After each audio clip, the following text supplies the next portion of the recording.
저번에 메타포를 이용한 티키타카 공부 방법에 대해서 소개했는데 오늘은 제 경우에 그것을 어떻게 학습에 적용하는지를 좀 더 구체적으로 말씀드리겠습니다. 축구에는 이처럼 다양한 종류의 포메이션이 존재합니다. 그 중에서 4-3-3 포메이션이 제가 생각하는 것과 가장 유사한데 4-3-3, 4-3-3 이걸로 축구를 하겠다는 것이 아니라 이것을 메타포로 삼아서 공부하는 방법에 적용하려는 것입니다. 여기서 우측이 2002년 한일 월드컵에서 이탈리아와의 후반전에서 사용된 우리나라의 4-3-3 포메이션이라고 합니다. 각 포지션의 선수들을 서로 다른 학문들로 대치해서 생각해보면 이와 같은 학습의 포메이션을 얻을 수 있습니다. 엄밀히 따지자면 4-3-3이라기보다는 2, 5, 3에 가깝지만 그것이 중요한 것은 아닙니다.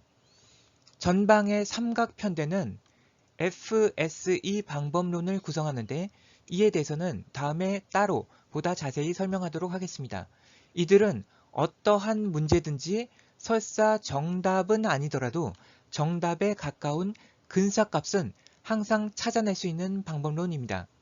이들은 항상 위협적인 공격력을 보일 수 있고 무엇보다 이들이 골문 앞에서 만들어내는 티키타카는 설사 골을 넣지 못해도 그 과정이 재밌기 때문에 공부에 흥미를 부여할 수 있습니다.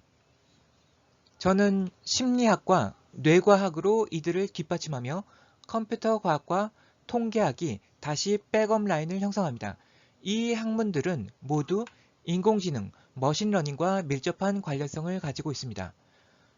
중심에 있는 서양 철학은 제가 올해 영입한 선수라 할 수 있는데 중원의 사령관 역할을 합니다.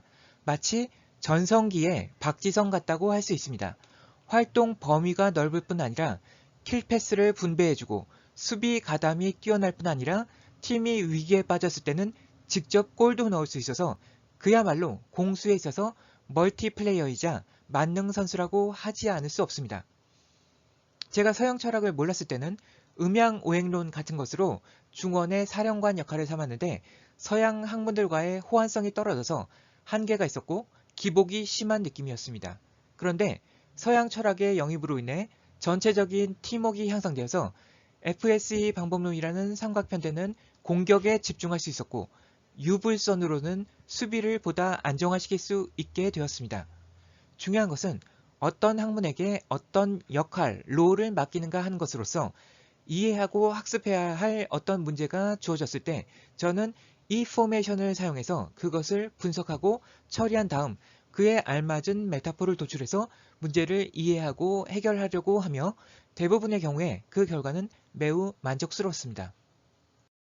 이러한 방법론, 이러한 포메이션은 하루아침에 완성된 것이 아니라 제가 대학 입학한 것을 기준으로 따지자면 30년 만에 완성된 것으로서 제가 올해 서양 철학을 공부하면서 비로소 이 라인업이 확정된 것입니다.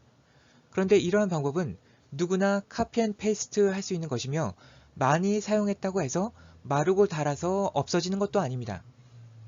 다만 다양한 학문들에 대해서 어느 정도 이해가 뒷받침되어야 하기 때문에 하고 싶다는 마음만 가지고 바로 사용하기에는 어려울 수도 있지만 처음부터 11대 11 축구 경기라고 생각하지 말고 3대 3, 5대 5의 풋살 경기라고 생각하고 선수들을 한 명씩 보충해서 늘려나갈 수도 있을 것입니다. 저는 2024년에서 2025년경에 인류에게 큰 기회가 주어질 가능성에 대비하고 있습니다. 그것은 후천개벽으로 인류의 평균적인 지성이 한 단계 업그레이드되는 일종의 이벤트 같은 것으로 생각할 수 있습니다. 저는 동서양 학문들의 융복합에 근거한 이 모델이 후천개벽 시대에 바람직한 학습 모델이 될 수 있을 것이라 생각합니다. 이 방법으로 한 사람이 담아낼 수 있는 최대 역량의 한계가 한 잔의 물이라면 수많은 사람들이 동일한 방법론을 카피 앤 페이스트해서 힘을 모은다면 그것으로 호수와 강과 바다를 이루는 거대한 물줄기가 될 수도 있을 것입니다. 저에게 주어진 앞으로의 과제는 팀의 조직력을 더 단단하게 다지고 선발뿐 아니라 벤치 멤버들을 강화시켜서 수행할 수 있는 전술적 능력을 더 높이는 것이라 생각합니다. 오늘 말씀드린 것들 중에서 FSE 방법론은 메타포 방법론에서 나온 것이고, 메타포 방법론은 주역의 비류치상의 원리에서 나온 것입니다.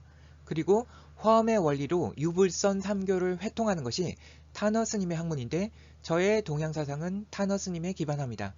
제가 서양 철학을 해석한 것도 사실은 정통적인 서양 철학적 관점에서가 아니라 이러한 동양 학문의 기반 위에서 재해석한 것에 가깝기 때문에 이 팀의 팀워크가 잘 맞아 들어가는 것으로 생각됩니다. 저는 앞으로 이 방법론을 더 정교하게 만들고 또 널리 보급하기 위해서 노력할 예정이고, 가능할지는 모르겠으나 궁극적으로는 기계가 이런 학습법을 사용할 수 있게 만드는 것이 최종 목표입니다. 올해 제가 쓰려고 하는 책들이 계획대로 완성된다면 내년부터는 보다 실제 상황에 접목해서 테스트하고자 대학 입시 과목들을 이러한 관점에서 재정리해 보려는 계획도 가지고 있습니다. 물론 계획은 언제든 변경될 수 있는 것이기 때문에 꼭 그렇게 된다는 것은 아닙니다. 들어주셔서 감사합니다.